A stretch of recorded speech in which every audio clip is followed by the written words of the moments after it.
Professor Willoughby has asked me to talk to you about US terrorism, or terrorism inside the United States. That's how I'm going to scope this. Now, Professor Willoughby wants me to focus on most recent years, which are surprisingly complex, and there's some controversies or misrepresentations in recent years that I want to show you. Let's begin with this useful table to show you the trends over the last 25 years. Actually, I'm going to get to the 25 years. I'm actually going to get you to 2019, which is the year, most recent year for which we have data. This table is showing you to 2016, so it's 22 years. And 2016 is going to be a crucial year. There's going to be a peak in terrorism, 2016, 2017, 2018, which I'll show you in a moment. This table will get you from the 90s, where terrorism seemed to be falling. So look at the 1995, 60, that's a bad year. That's way above average. But terrorism seemed to be falling through the year 2000, and then you get 9/11 in 2001. So the big jump you see in the second column. The second column is fatalities. Let's go back to the first column, because the first column is total number of attacks. So these are attacks that are actually executed. They're not even including plots or plans which were never executed. They were intercepted or something. So these are attacks that are actually executed. So this is the more meaningful. This is the more meaningful column for terrorism activity as a trend, rather than deaths, fatalities, because fatalities are quite perpetrator specific, and sometimes attacks succeed very dramatically and sometimes they don't. So lethalities are sort of practically, they vary highly with the practical side of terrorism and counterterrorism, because that's a dynamic relationship. But lethalities are not necessarily a good indicator of terrorist activity, right? So you can have one big attack which is highly lethal, and that makes the year very lethal. But that's one big attack. There may be other years where there's a lot more activity. So the first column is where I'm focused here. So 9/11, then you get the war on terrorism, and you actually get increased terrorist activity globally, but not inside the United States, because counterterrorism becomes radically more effective. Before 9/11, US counterterrorism was frankly not very focused. It's one of the reasons 9/11 happened. Airline security in the United States was inferior to European airline security, Israeli airline security, but that we don't have time to go into that. So after 9/11, US counterterrorism gets very, very effective. The number of attacks go down dramatically. You go down as low as 6 in the year 2006, which is extraordinarily low. You know, the United States gets a lot of terrorism. It's a big country and it's a superpower. And it attracts a lot of enemies. So you would expect the United States to have a lot of terrorism. Most of the attacks are actually on American assets and persons outside the borders. So that's the 2000s. 2000s, although you have the war on terror, you have a lot of foreign wars, you have a lot of activities overseas in the name of counterterrorism. Terrorism at home, inside the homeland, is very, very rare, exceedingly rare, unusually rare in that decade, the 2000s. However, at the end of the 2000s, it starts to go up again. And that's with the rise of the Islamic State and the splintering of more extreme and competent jihadi groups away from Al-Qaeda, which was broken up in Iraq and was actually more focused on Europe than the United States. But with the rise of Islamic State and other affiliates like Boko Haram, you get an uptick inside the homeland of homegrown violent extremists, which I'm going to show you in a moment. And that's why it actually increases very rapidly with the peak rise of the Islamic State around 2014, and you get a peak year in 2016. So you get 61 attacks in 2016, which is around where we started in 1995, which was a bad year. So 2016 is a very bad year for number of attacks. Lethalities are also highest in 2016 since 9/11. Okay, so but we're going to revisit this trend, but I want to give you that more long-term overview before we look at most recent years. So 2014, rise of the Islamic State. Islamic State takes over most of Iraq and Syria, and it's inspiring much more extreme jihadi activity in the West than Al-Qaeda had done, as much more lethal attacks, 9/11 excluded. And you get the FBI warning in 2015, because of primarily the Islamic State putting out these very explicit calls to people, don't come to us, attack in your homeland in the West with the weapons available to you, like knives and cars. So naturally, Western governments are saying there's a much higher risk of terrorism, and they're absolutely correct. The phrase for the person threat, the personal threat, the threat at the individual or personal level, those were called homegrown violent extremists. So they're usually inspired by groups abroad, at this time primarily the Islamic State, but they're resident inside the United States, and they're not going to travel abroad. Some of them actually do, but they tend to actually then attack in Europe, not the United States. They're homegrown violent extremists. They don't go abroad. They're inspired from abroad usually, but they attack at home, and they don't get training or weapons or cash from abroad. They're doing it all at home. So I'll give you some examples from 2015. Naturalized Kuwaiti immigrant in the name of the Islamic State shoots to death 4 Marines at a recruiting station it was Chattanooga. Still in 2015, you get an even more deadly attack, 14 dead. This was a husband-wife couple inspired by the Islamic State. They decided to weapon up, improvised explosive devices as well as semi-automatic weapons. They go and kill 14 people. They go home and they're eventually shot to death. This was the deadliest attack since 9/11 at that time, single attack. So that gets you to the end of 2015. This is what the fatalities look like since 9/11 through the end of 2015, separated by the jihadis, the red line, and the non-jihadis, the gray line. And the deaths are more or less equal, but jihadis, these are homegrown violent extremist jihadis inside the homeland, drawing from a minority population. So they tend to be converts to Islam or second-generation immigrants, statistically. So they're representing half of the deaths from a much smaller population of recruits. So you get a lot more activity from non-jihadis, right? So perhaps Christian fundamentalists or anti-abortionists or environmental activists, they're much more frequent in the number of persons who are actually engaged in terrorism, but they, on a per person basis, they don't kill as many people. Jihadis are a lot more deadly. So jihadis carry out less attacks. They kill more people per attack. So they account for 50% more, roughly, of all deaths during this time, even though they're carrying out fewer attacks, which makes them the riskiest category. Right, that gets you through 2015.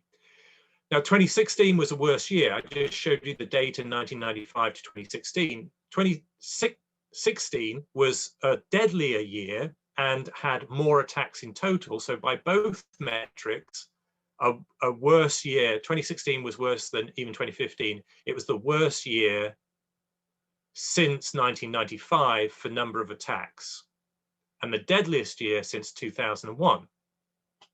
And this is one of the incidents that made it so. So this was Omar Mateen, who shot to death 49 people inside the Pulse nightclub in Orlando, Florida, towards the middle of 2016. There were other attacks, lots of Islamic State inspired attacks going on, 2014, 2015, 2016, particularly. So that gets you to the end of this table, this same table I showed you earlier. That's why 2016 was particularly risky, right? So still moving on, we get to 2017, you're still getting Islamic State inspired attacks. This one, a guy packed a handgun in his luggage, flew to another airport, unpacked it in the baggage lounge, and shot 5 people to death there. And he was inspired by Islamic State. The Islamic State itself didn't even claim to have any contact with him. Usually it does. Then you get another airport attack. This is because the Islamic State is saying, attack airports, shopping malls, railway stations, airports. Jihadis have a thing with airports, airlines, airports. They love attacking those things. There's a longer story there. They're kind of symbolic of the West, Western technology, Western dominance of aviation. You get another attack on an airport, still in 2017. So 2017, you get a lot of authoritative forecasts that this is going to get worse before it gets better. So the forecast for 2018 was actually it was going to get worse than even 2016. That's not going to pan out, and I'll explain why in a moment. But let's just look at the forecast. So you get a quadrennial study from the National Intelligence Center, National Intelligence Committee. So they do a forecast every 4 years, and they're saying terrorism threat is likely to increase as the ideologies and the groups diversify. So the NIC is worried at this stage of the Islamic State being rolled back in Iraq, but splintering like Al-Qaeda did when it was rolled back in Afghanistan and Iraq in the 2000s. So metastasizing, that's the phrase that's normally used. Metastasizing is kind of a perverse expectation. At the point that you're breaking down a group, you expect the risk to get worse because it's splintering, and then it's actually the actors are less controlled, and you have more actors to track. So your counterterrorism effort gets more difficult. And it's true that in these years, in the 2010s, the United States government was tracking hundreds of jihadi groups with intents to harm Americans. You get a warning from the DHS, which I'm going to quote here because the language is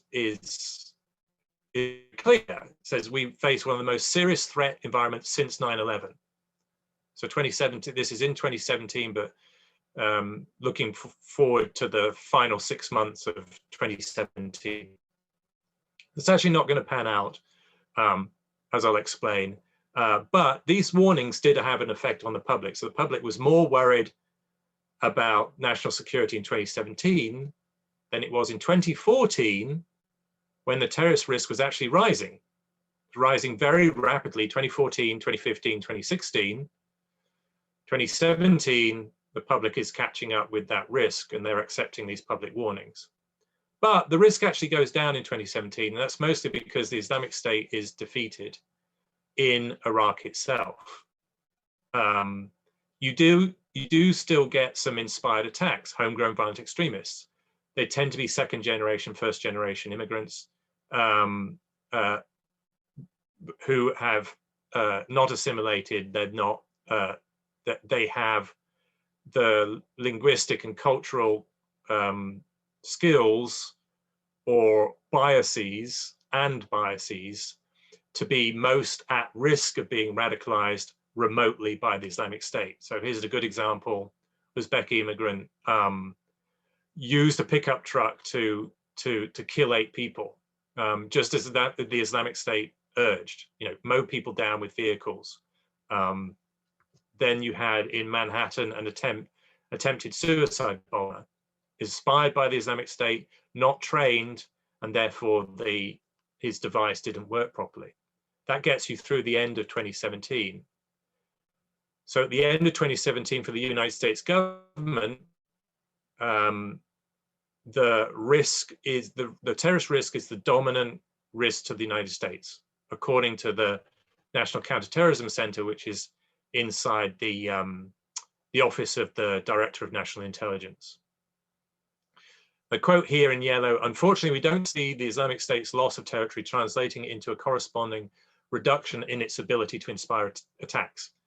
By 2017, the Islamic State looks pretty much defeated in Iraq and Syria by lots of actors, including countries like Russia, which the United States is effectively co-belligerent with in Syria and Iraq against the Islamic State at the same time as as we've seen in previous lectures.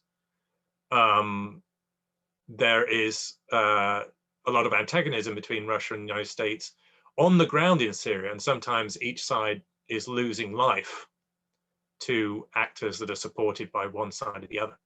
So this often happens in terrorism, where enemies in one domain are cooperating in another. So Islamic State, the territorial state, is shrinking in 2017, but the US government is worried that that's not going to make the terrorist threat at home shrink. It's wrong about that the terrorism is going to go down dramatically in 2018. And you can see that on this graph. So the peaks here on the left and the right are 2017. This is useful data because it's separating the political and the religious implications for terrorism, which is going to become the theme for recent years. Because as jihadi terrorism declines very rapidly, 2017 is the peak effectively, and then it goes down very rapidly, 2018, 2019, which is the year for which we have most recent data. The jihadi threat becomes pretty trivial. So it's true in the news, in the West generally. Terrorism isn't in the news anymore, and that's kind of weird, because we got used to terrorism dominating our security news for the last 2 decades, and people, they're worried about finances and cyber risk and Russia and China threats to neighbors, and most recently the pandemic, and domestic extremists, which we'll get to. So in the recent years, you get this very perverse shift. So you get this rapid increase in jihadi terrorism, 2014 to 2017, and then it drops off very rapidly, and people forget about it, and they're interested in other threats. But this graph is showing you this split between political and religious terrorism, where the political terrorism is then going to dominate people's thinking. Once jihadism seems to have gone away, it's so low risk that people aren't talking about it much in the media, at least, and not as much in government. So let's say government is genuinely less concerned about jihadi terrorism. So what do you worry about then? It's political terrorism. And there's some perverse reasons for that, including partisan politics, which makes the analysis of terrorism in recent years very frustrating and very and a dangerous profession to be in, politically dangerous. Okay. Now this data, just to finish this graph, I just want to make the point again. Religious terrorism tends to be less frequent than political terrorism. That's the left-hand graph, but more deadly. That's the right-hand graph, right? That's because most religious terrorism in the West is jihadi. Jihadis are drawing from a smaller population, population in terms of both recruits and motivations. There's a smaller population of the grievances and ideas and ideologies to motivate jihadis than there are to motivate Americans to carry out political violence for other things, such as anti-abortionism and environmentalism. Right. So this is going to get us into the political terrorism now. Now we're dominating, at least our narratives and our rhetoric of terrorism is now dominated by political terrorism, whereas for the previous 2 decades, it was dominated by jihadi terrorism. So it's kind of perverse, it's kind of ironic. Just as jihadi terrorism declines, you get an uptick in political violence completely unrelated to terrorism. Not all of this political violence is terrorist. All terrorism is political violence, but not all political violence is terrorism. Now, I'm going to note what might be obvious, might be not necessarily obvious, but occurring to you. Maybe there's a link. As religious terrorism goes down, mostly jihadi terrorism, maybe people are then free to get riled up about political issues and get violent about politics again. Maybe there's a relationship there. So when there's no external threat, we turn inwards on ourselves. When there's no religious terrorism to worry about, we start finding new grievances. There may be a relationship there, right? So people have made that argument. There are other drivers, and clearly the pandemic is one of those in 2020. A lot of political violence in 2020. The graph on the right is trying to show you this polarization. Actually, there is polarization between the parties inside the United States. But this is also a perversity. One way in which the political extremes are not polarized is on their agreement to political violence. And there's a kind of dynamic there. So as one side engages in political violence, the other side feels justified in political violence. So now we have, I think since 2020, we have normalized political violence inside the United States. And I say that with no pleasure, it distresses me. But political violence has got normalized as a way of, as a political discourse for certain issues, such as police killings, right? I don't need to tell you that. Now, remember, not all political violence is terrorism, but it's generally true where you get more political violence in general, terrorism also goes up. One of the reasons is that law enforcement are busy dealing with political violence, and that creates room for more political violence. But also the political violence creates grievances, and these can be tit for tat grievances. So somebody riots and another group retaliates, and then you get these vicious cycles of violence. Right, so here's a useful table trying to break down where this political violence is coming from. So these are coming from, this data is accumulated over the years 2015 to 2019 inclusive. 2019 is the last year for which we have data from the Global Terrorism Database, which is an academic / government, United States government data set, which I generally trust more than any other data set. Now, the data set does not attribute politics to the perpetrators. This is going to become important because in a lot of discourse, I'm going to show you in a moment if I have time, a lot of the discourse has attributed partisan politics to the violence in the name of this data set. The data set does not attribute politics to the perpetrators.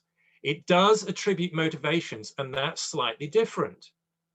You can infer politics from some motivations, but there's been too much inference. It's one of the reasons why the discourse has been so distorted in the most recent year. So these categories are the ones from the Global Terrorism Database itself. So you've got anti-police extremists, anti-Muslim extremists, anti-Semitic extremists, some anti-Christian, you know, you've got motivations you could categorize as hate-based, religious-based, ethnic-based, sometimes gender-based. These are not necessarily political. You can see jihadis kill a lot of people. They don't kill as much as everybody else aggregated, but as a single category, jihadis kill the most people. And they're overrepresented because remember, they're drawing from a minor population. What else do I need to tell you here? Right, bear in mind, there are going to be some overlaps, and the Global Terrorism Database admits this. It admits that usually, actually phrases this as usually, a perpetrator has several motivations, and the data set can only attribute one as primary. So it cautions you the primary may not be meaningful statistically. And in fact, Global Terrorism Database, the people who manage it, they rarely put out data like this, categorizing the perpetrators. They often tally up perpetrators by group, such as the Islamic State, but they don't attribute common. They don't like to attribute common motivations to groups by their names, because essentially they're recording perpetrators by their group name rather than by their group motivation, which is a lot more subjective to code. Right, so bear that in mind, because we're going to get into people coding politics into that same data set, which is going to be problematic. So it's going to make this point for the most recent year of data, which remember is for the year 2019. So published in July of 2020, but it only covers the calendar year 2019. In 2019, 64 terrorist attacks, 51 people died. Everyone a tragedy. This is still an elevated risk. 2019 was still a bad year. The risk is declining, but 2019 it's still elevated relative to an average year in US history. Now look at the language here in the report. Terrorism in the United States continues to be characterized by diverse, sometimes conflict, and often ambiguous ideological influences. I like that language. It's cautious and it's measured. And a lot of the reporting is not going to be measured, even though it's citing the same data set. Go down a bullet. Perpetrators of the 10 lethal terrorist attacks. So there's 64 terrorist attacks executed. 10 of those were lethal. Those are perpetrators including racists, anti-Semites, Al-Qaeda, old-fashioned jihadis, conspiracy theorists. There wasn't a political trend in 2019, not one that the Global Terrorism database people are prepared to talk about. However, this is how it gets reported, and this dominates the public narrative, the public discourse, and it drives me nuts, because there's this is politically convenient reporting that is not justified by the data. So this is a doctoral student writing for The Conversation. He says he's citing Global Terrorism data set, and he says most were right-wing extremists, including white nationalists and other alt-right movement members. There is no alt-right category in the Global Terrorism data set. So this is nonsense. This is somebody pretending to be an expert and misrepresenting the data. It's wrong, but it's common. And I'm going to show you this source because this was much more reported. This came out in October 2020 from the Center for Strategic and International Studies, which I used to respect, but I don't since October 2020. The primary author here is somebody I used to work with at the RAND Corporation, as it happens. Now, I'm going to show you the categorizations in a moment. This is how it's reported. It's picked up very, very strongly by the news media. But look at the titles here.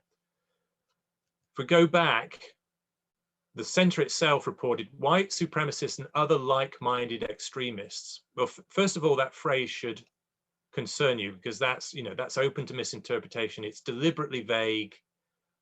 It's not deserving of, it's not typical of social scientific language. We prefer to be more categorical and measured than that. But the reporting is even less measured. White supremacists behind majority of US domestic terror attacks in 2020. That's not what the center was claiming. So that's a false report. Far-right groups are behind most US terrorist attacks, report finds. That's from the New York Times. That's not quite accurate. And there's the white supremacist groups have carried out a majority of terrorist plots and attacks. It's not what was claimed. Okay, I've written about this myself. It alarms me. These nods and winks with the data. So you're pretending to be data-driven, but your language is deliberately vague in order to suggest something which the data doesn't say. So I've written about this. You can review what I've said online in more detail. I'm just going to show you why you should be concerned about people claiming to be data-driven once you look inside their methodology. So this is just to indicate to you why that particular analysis can't be trusted. This particular center had 5 categories of terrorism. So it had other, religious, ethno-nationalist, far left, and far right. Look at the religious. So jihadism comes under religious, but Christian comes under far right. That doesn't make any sense. Ethno-nationalist has its own category, but black supremacists and white supremacists don't fall under it. In fact, ethno-nationalism has 0 cases. Why does it have 0 cases? Because the ethno-nationalists have been put under far left, far right. Should they be under far left, far right? No, they shouldn't. There's nothing inherently far left or far right about being a black supremacist or a white supremacist. And the typical cases, the famous cases of white supremacists, like Tarrant, who killed about 50 people in a mosque in New Zealand. He was, by his own description, a Maoist, but he's treated here and in a lot of the discourse as far right. Political spectrums and ethno-nationalist spectrums are not, they don't map well. And it speaks to the global terrorism database managers' concerns about don't attribute primary motivations and forget about the complexity of multiple motivations. There are other problems with this category. So anarchists are under far left, anti-government in general are under far right. Anarchists are anti-government. The Boogaloos, who are anti-government, are under other. Why? I have no idea. And I tried to contact the authors of the report. They didn't respond. So you have to be careful with how the data is being interpreted. So I think I'm going to end here. This is how the vision of humanity tracks far right and far left politics since the 1970s. So it's true historically, far left terrorism tends to be much more frequent of the political terrorism than far right. But you see there's a slight uptick according to this interpretation since 2015. But again, we have to be careful of the methodology. So the Global Terrorism Index is produced by this think tank, Vision of Humanity. It's Global Terrorism Index sounds like it's associated with the Global Terrorism data set. It's not. It uses the data set, but it has its own interpretation. If you look at the bottom, it takes those ideological groupings, which are in the Global Terrorism data set, but they're ideological groupings. They're not political groupings. But the Global Terrorism Index, the one on which this is based, it takes those ideological groupings and it smushes them all together as far right, which is exactly what the Center for Strategic and International Studies does. like anti-Muslim and anti-Semite extremists get smushed together as far right. That means a jihadi could be considered far right because they're anti-Semitic. But again, you don't even have to think about it like that. Anti-Muslim, anti-Semitic, those are non-political motivations. You're not inherently left or right, but this is the fashionable way of looking at the data, because jihadism is no longer worrying the public. You have to find another grouping by which to get people looking at terrorism again, and this happens to be the fashionable grouping. It dominates the discourse at the moment. The bottom line here is that terrorism is declining in risk with the decline of jihadism as a movement, and also with our increasing competency at counterterrorism. It is true political violence is increasing, but most of that political violence is not terrorism, and we should be more concerned with the political violence that is affecting our country than the terrorism which is actually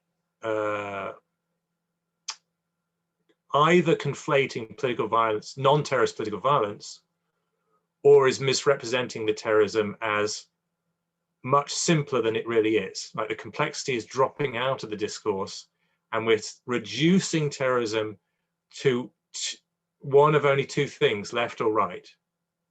And most terrorism is not simply political, right? It's religious and ethno-nationalist in non-political ways. At the same time, our political violence, which is a lot more risky, right? More than 30 people died in 2020 at Black Lives Matter protests or in counter protests. At least 34. That's the political violence we need to treat as the highest, the riskiest political violence in our current time. All right, how'd I do for time? Okay, I'm over time. So I'm going to stop sharing that and take any questions in the remaining time. So I think the order that appears on my screen is Sarah, Zia, and then Mitchell. Yeah, so first thing, thank you so much for coming out today. I had like two kind of, I think, quick questions possibly. So number one, so for white supremacist oriented attacks, like, so that's grouped in the same as jihadi attacks, because you were saying like they're both considered like far right in terms of category. Just wondering if you elaborate on that. Yeah, I do. Well, to be clear, it's not, to remind you, it's not my methodology. I wouldn't do it this way.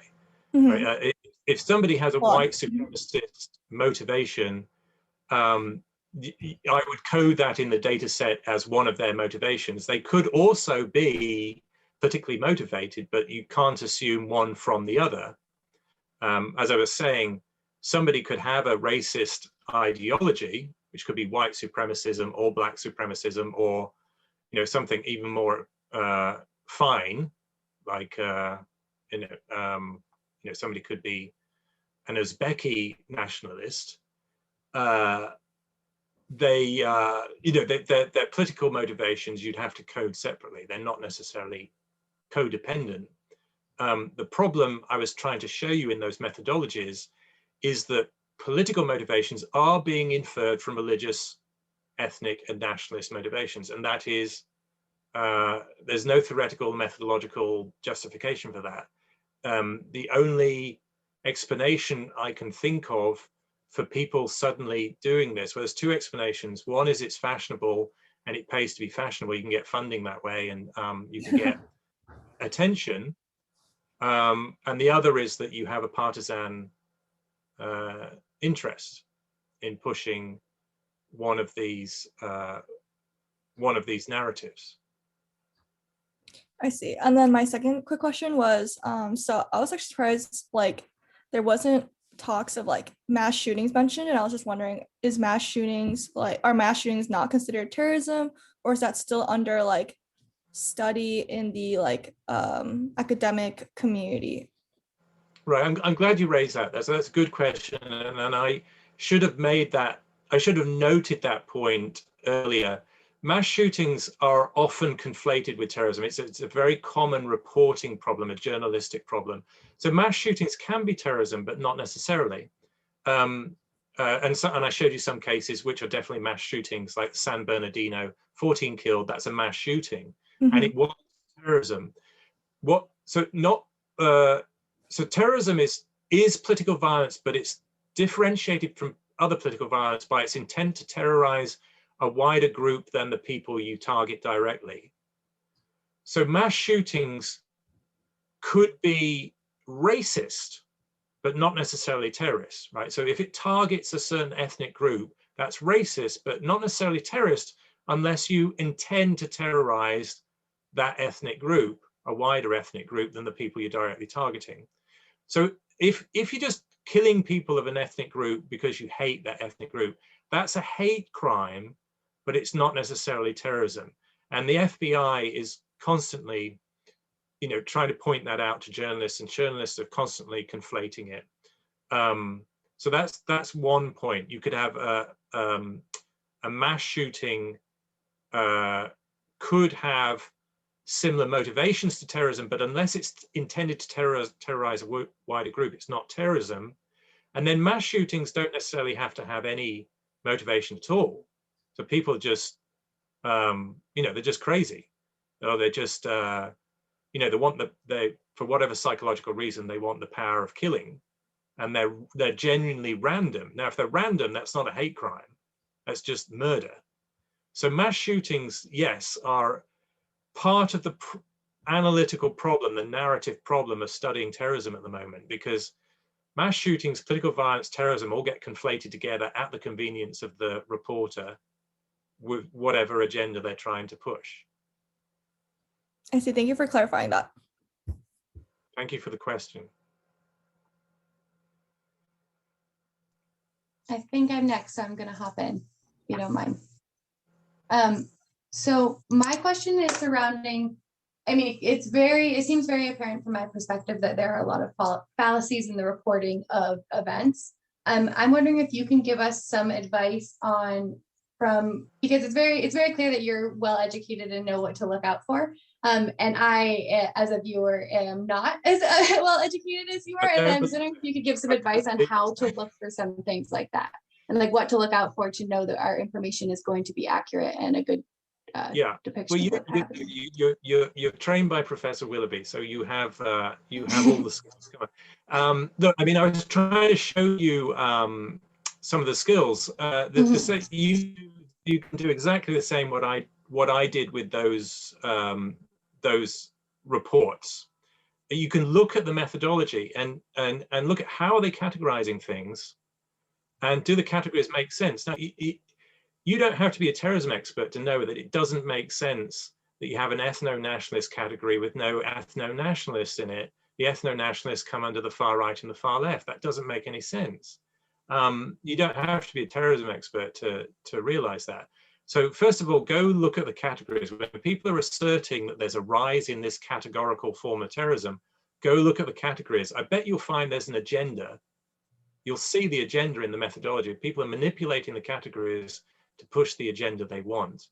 The other thing is, you can look, as I was trying to indicate, you just look at the language people use. It should alarm you. Like I showed you that slide where the Center for Strategic and International Studies was saying, white supremacists and similar groups. Wait. We don't do that in analysis of data. You can't just vaguely conflate a category with similar groups, because you're pushing an agenda there. You're deliberately framing and tilting the audience away from being hard and fast with the facts towards inferences that you're nudging them towards. And it's wrong. It's wrong.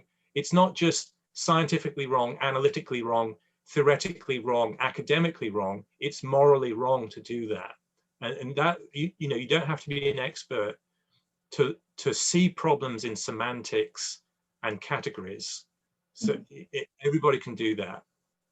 Okay, thank you. For me, I had two quick questions.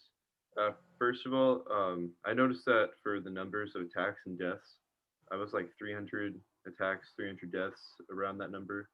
Um, for me, I was wondering, because in the news we hear about the attacks that kill maybe like 10, 20 people, but after all, they kind of average out to like one death per attack. Can you give us examples of like these attacks that don't result in any deaths?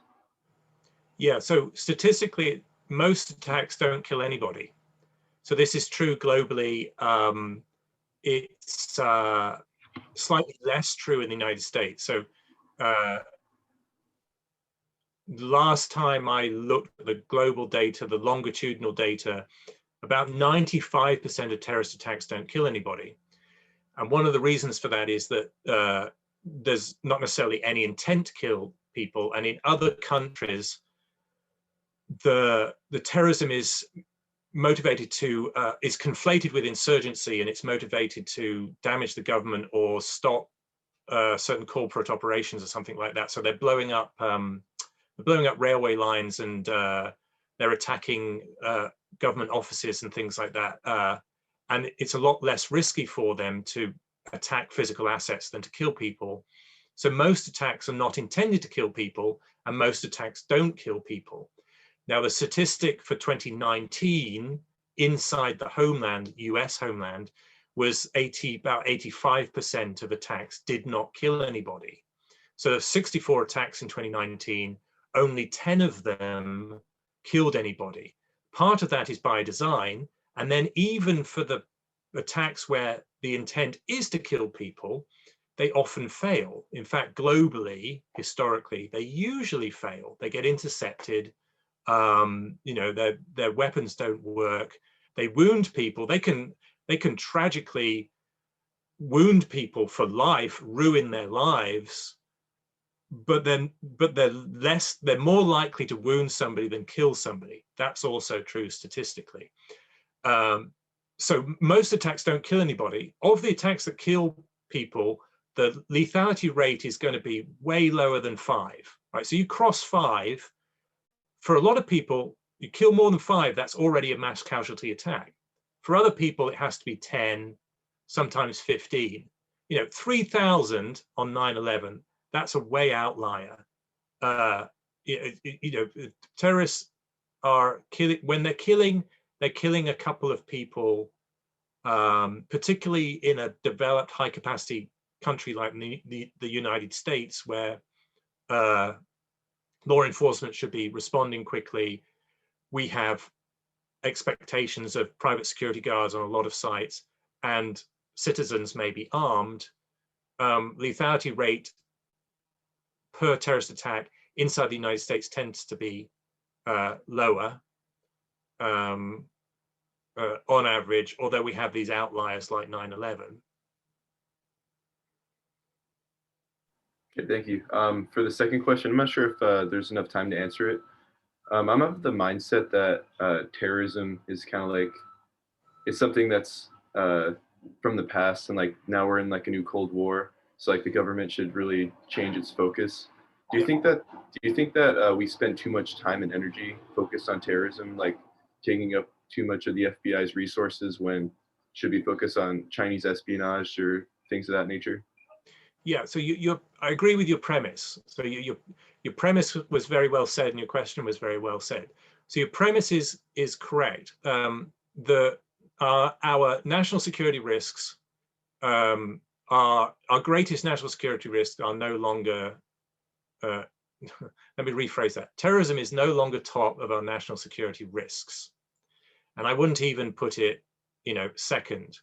Right? We've got cyber risks. We've got international conflict risks, and we may even have weaponized pandemics to prepare against, right, as prospective risks. So I agree. So terrorism is not the primary risk, and I teach counterterrorism, so I have a self-interest in saying the opposite. But I'm, factually, I can't do that. Now, there's a wider point implicit in your question, which is about recent years, even decades of US investment in counterterrorism, whether that was counterproductive. Yes, it doesn't mean it was wrong. We had to invest in counterterrorism after 9/11, and counterterrorism was very effective. I showed you the data, how dramatically terrorism went down in the 2000s. There were mistakes abroad. A lot of Americans were dying in Iraq and Afghanistan because of mistaken foreign wars, but Homeland Security was actually very effective. Now, the downside of that, and this is true in any endeavor in which you are effective, wherever you're focused and being effective in one area, you're going to suffer in other areas. And it was true when America was so focused on counterterrorism, most of the FBI's efforts and law enforcement efforts, other law enforcement agency efforts were focused on counterterrorism. Things like counterespionage fell away. And I gave you a previous lecture where I said to you, Russia looked at the post 9/11 United States and said, we've got an opportunity to do more espionage through illegals, not just remote cyber espionage, but let's place some illegals, some non-official covers inside the United States. So yes, the United States has suffered in other areas because it was so focused on counterterrorism. And you know, that's kind of inevitable. And it's the government's job to constantly think, have I overcompensated? Do I need to rein back? Do I need to adjust? And that's where risk assessment comes in so importantly. You're constantly assessing the changes in the risk, because you know as you control one risk, other risks are going to adapt. And there may be a case that I think there is a case. I'm going to put myself out there personally. I think there is a case for us as citizens to press the United States government, federal government, to be more concerned about other risks, such as wars, not necessarily US wars, but wars with China, wars with Russia, and cyber risk. Despite all the attention cyber risk has had, I still think cyber risk is underassessed. Thank you. Thank you. Good questions. So we have Jacqueline and then Jack. Thank you. And thank you for your lecture. I wanted to elaborate a bit on Sora's question, where I'm trying to understand, and I was wondering if you could elaborate on how the FBI, through the counterterrorism process, tracks potential terrorists' intents for committing these actions, and if that can get conflated with hate crimes. And I'm just wondering if you can elaborate on how counterterrorism deciphers between the two. It's a very good question, and it's a question that should concern us all civically, and frankly, I don't think there's enough attention paid to it. So I think there's probably two questions implicit in what you're asking. So first, how does the FBI intercept people? So it relies on tip-offs from the public. So suspicious activity might be reported to the FBI, then it investigates. It also uses paid informants, and it might use undercover agents, and it might also go so far as to present the suspect with choices to see what choices the suspect might make, to clarify what the suspect is intent on, and then that can be misinterpreted as entrapment, and that's not normally a problem actually in criminal court, but it can be a problem in public discourse. So the FBI has to navigate its responsibilities in terms of constitutional rights, in terms of the limits on how it can collect evidence and all those sorts of things. So counterterrorism is not easy, and we should respect the people the difficulties of the burdens of the people facing the people who have to do it. Now, I think there's a second question implicit in what you're saying, which is can countering terrorism be conflated with countering legitimate political protests? And yes, it can. And this is an increasing concern. And my concerns about the narratives I've just shown you from 2019, 2020 about terrorism being interpreted in partisan ways, at least reductionist, simplistic ways, but with political agendas, that allows people to persecute political beliefs. And that concerns me greatly. So somebody could be accused of being an extremist who just happens to disagree with the party in power. And this was, accusations were made under the last president, and the accusation is being made under this president. So it's not a partisan accusation. It's a systemic problem. It's getting worse, and we've got to worry about that. It started happening, by the way, towards the end of the 2000s, when counterterrorism got conflated with something called countering violent extremism, where a lot of the violent extremism was not necessarily violent or extreme. It was just a form of politics or policy position that the people in power didn't like. And you see that a lot in authoritarian countries, but you see it increasingly in the West too. And it concerns me a lot, and I wish there was more attention paid to it. Okay, I think we're over time, so I see people may have to leave. Would you like to stay and answer more questions, or? Sure. Okay. You said there was at least one more.